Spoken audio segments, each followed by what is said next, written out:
Don't hire a franchise lawyer if you're franchising your business. Why is this advice some developers are giving, and why it could get you into trouble?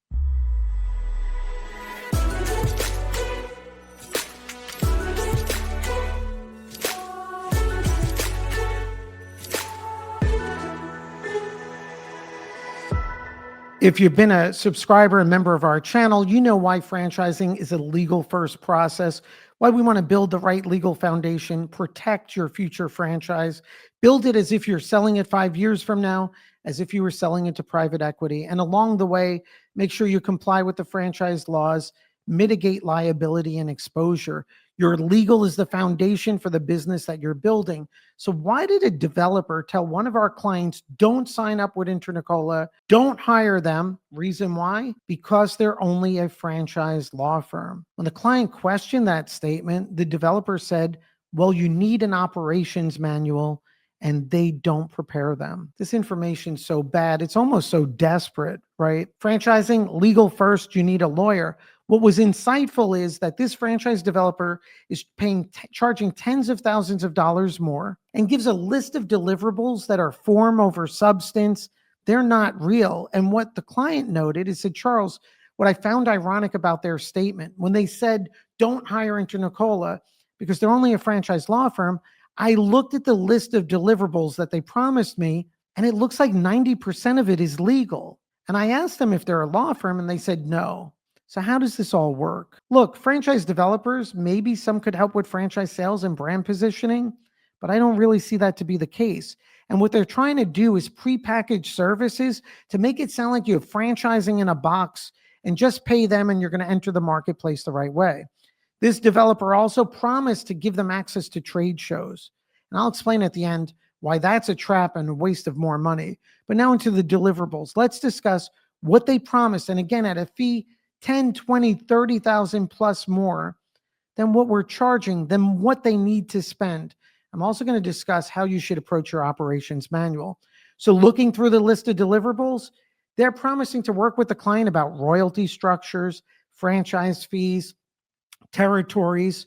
These are all things that are part of the legal process. As you become a franchisor, depending on your industry, retail, restaurant, service-based, we work with hundreds of franchise brands across the country. Good franchise lawyers have experience, not just our firm, with franchisors. They know what works, what doesn't work. So we're going to be benchmarking your key franchising KPIs, right?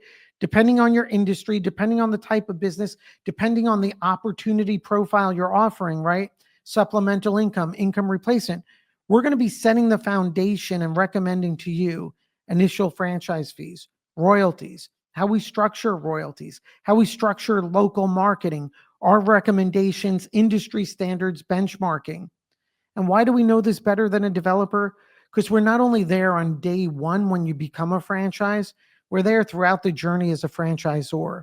For some, hopefully, for many of our clients, from when you become a franchisor on day one to selling your first franchise to potentially one day selling to private equity. And along the way, we get to see what works in your franchise system, what royalty structures work, where pushback may exist, how to reduce litigation exposure. These are all the insights you want to get from a franchise lawyer, not from a developer that has no credentials, right? To be a developer, you really don't need to have any credentials other than calling yourself one.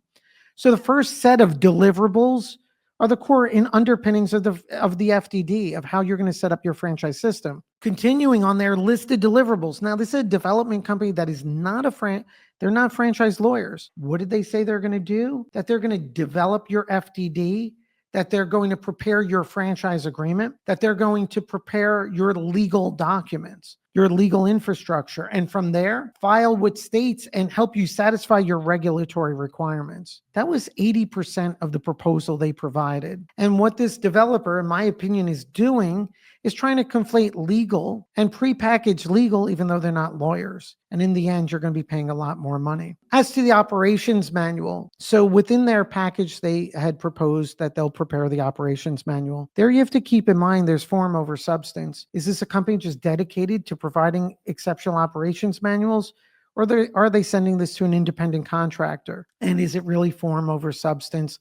copy and paste. And I don't know, but I do know that I'd be very cautious about a company that is selling a service that they're not proficient in. Why would a franchise developer say not to hire a law firm and that they will do legal work, right? If they're so good at all these other things, maybe they should just stick to that. On the operations manual front, you'll see our videos, you'll see our insight. Kelly Rosequist, one of the franchise growth advisors on our team, like you, was a franchisor. She could talk about her journey and how she had her operations manual prepared and kept improving it. And even there, we have some great vendors, great relationships with companies that are dedicated to producing operations manuals. That's all they do. We don't charge markups. We don't ask for referral fees. We want to find the best fit for our clients. And so they have the best operations manual, most important, the best mindset for moving forward as they grow their franchise offering. Also in the list of deliverables, just some generic things, press releases, information on who to hire on your franchise staff, all things that you're going to need to phase into over time. Meaning when you become a franchisor, look at the process as your first 24 months. Meaning we become a franchise in 90 to 120 days. You want to enter the franchise marketplace the right way. Focus on the organic reach of your brand. Start building out that process.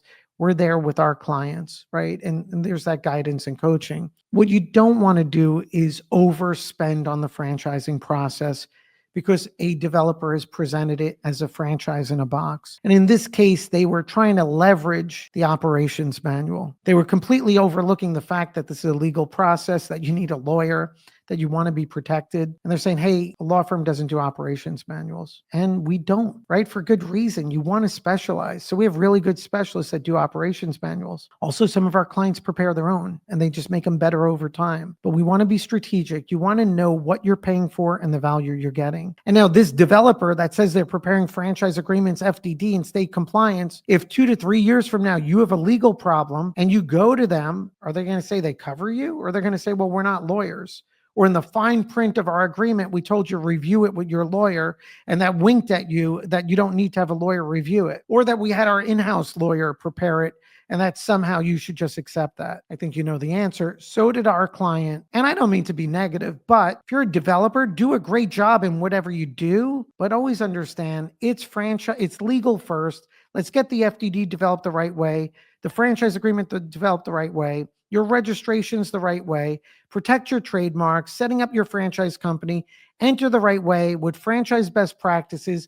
A franchise lawyer, whether it's us or another experienced firm that knows the growth cycle of a franchise system, sees the pitfalls, helps you avoid traps, and protects your system. The worst thing in the world could be that 3 years from now, you've sold franchises, spent money, have a successful franchise system, but your legal underpinnings are not what they should be and you have financial exposure. So that was the advice, not to hire a franchise lawyer. It was really bad. And if someone disagrees with me, or if the developer that I'm speaking about or any developer takes issue, let's get on a live stream and have a candid conversation.